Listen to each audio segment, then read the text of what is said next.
अरेर को प्रखंड बनाने का सपना शायद सपना ही रह जाए। विधानसभा चुनाव हो या लोकसभा चुनाव, हर चुनाव में अरेर को प्रखंड बनाने को लेकर के चर्चा तेज हो जाती है। विगत विधानसभा चुनाव में भी ऐसा ही देखने के लिए मिला, लेकिन अब शायद यह सपना कहीं सपना ही ना रह जाए। दरअसल अरेर को प्रखंड बनाने की दिशा में जब भी पहल या बातें हुई हैं, तो उसके पीछे की वजहों में एक वजह या तर्क यह भी दी जाती रही है कि बेनीपट्टी प्रखंड अंतर्गत अधिक संख्या में पंचायत है, ऐसे में विकास की गति में असर पड़ता है। साथ ही बेनीपट्टी प्रखंड में आने वाले पंचायतों जैसे कि कपसिया, मुरैठ, परौल, ढंगा, परजुआर जैसे पंचायत का बेनीपट्टी मुख्यालय से अधिक दूरी होना इन पंचायतों के लोगों के लिए मुश्किल पैदा करती है।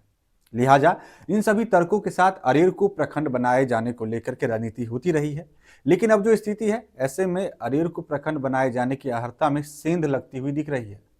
दरअसल बिहार भाजपा के विधान पार्षद सदस्य घनश्याम ठाकुर के पत्र के आलोक में बेनीपट्टी के प्रखंड विकास पदाधिकारी ने 5 पंचायत जो कि अभी बेनीपट्टी प्रखंड में समाहित हैं, कपसिया, मुरैठ, परौल, ढंगा और परजवार को बेनीपट्टी प्रखंड से हटा करके कलवाही प्रखंड में जोड़ने को लेकर के संबंधित पंचायत के मुखिया व सचिव से आम सभा का मंतव्य मांगा है।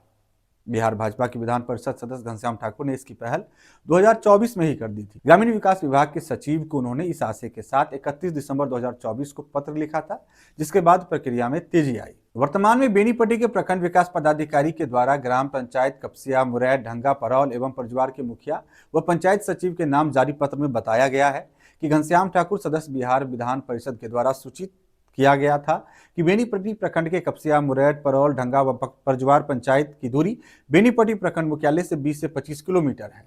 ऐसे में लोगों को मुश्किलें होती है, जबकि कलवाही प्रखंड से इन पंचायतों की दूरी मात्र 5 से 7 किलोमीटर है। उन्होंने इन 5 पंचायतों को बेनीपट्टी प्रखंड से हटाकर कलवाही प्रखंड में सम्मिलित करने का अनुरोध किया है। इस संदर्भ में कार्यालय से 2-2 बार प्रतिवेदित किया गया, लेकिन प्रतिवेदन अब तक कार्यालय को प्राप्त नहीं हुआ है। लिहाजा तमाम मुखिया वह पंचायत के सचिव इस प्रोसेस को आगे बढ़ा करके जल्द से जल्द ये प्रक्रिया को पूरी कर दे। इस प्रोसेस के बाद की बात करें तो अंचल अमीन और नजरी नक्शा के साथ प्रतिवेदन कार्यालय को उपलब्ध कराने जाने की बात कही है। यह प्रक्रिया अब तक कहां तक पहुंची है इसकी जानकारी तो नहीं है, लेकिन जनवरी के पहले सप्ताह में इसकी कवायदे होती हुई दिखी थी। लेकिन इन विभागीय प्रक्रियाओं में कहीं ना कहीं अरेर को प्रखंड बनाने का सपना जरूर ओझल होता हुआ दिख रहा है। लिहाजा इस बात का विरोध भी नजर आया है। कांग्रेस नेता विजय मिश्र ने इस निर्णय को प्रस्तावित अरेर प्रखंड के निर्माण का अवमानना बताया है। उन्होंने लिखा है कि ढंगा पंचायत को छोड़ बाकी सभी पंचायतें जैसे कि कपसिया, मुरैठ, परौल, परजुआर का अनुमंडल जिला मुख्यालय से संपर्क, प्रखंड मुख्यालय से संपर्क व सभी मानकों पर अरेर ही बाकी लोगों के लिए उपयुक्त होगा।